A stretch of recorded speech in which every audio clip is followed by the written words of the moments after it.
With that growing body of international research about how monetary policy, I mean, we all know it's a blunt instrument, but that it is not its effectiveness lessens in the context of high inequality. That's my understanding of the body of research internationally. Does that track with what you guys understand to be the case, that monetary policy, i.e. the levers at your disposal, become less effective in a high inequality environment? Inequality, it definitely affects how monetary policy transmits to the economy.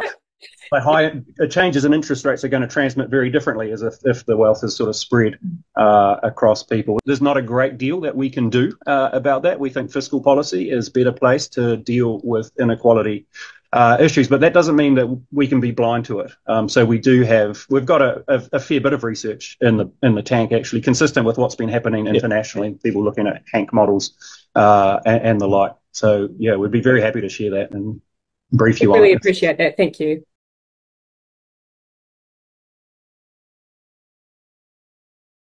Hank models. Much about today's inflation is not well understood. Why are some households seriously harmed, while others barely feel inflation's impact and may even benefit?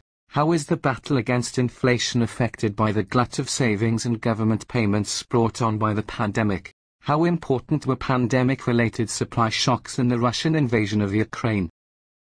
Monetary policy models have long emphasized controlling inflation by stabilizing aggregate demand, but central banks have now broadened their objectives to include financial stability, climate risks, geopolitical risks, and social inclusion. These new economic models can help policymakers better understand the effects of their inflation-taming measures.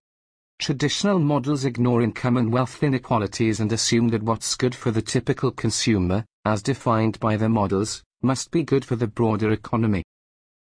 A newly developed class of quantitative models is particularly suited to guiding central bankers across this new monetary policy territory, in which the wealth and income distributions are a central consideration.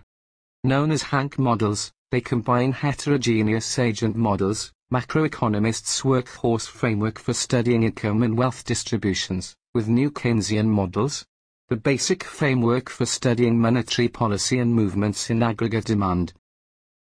Hank models impart new lessons about redistribution and the heterogeneous effects of monetary policy and shed new light on traditional central bank objectives of inflation control and output stabilization.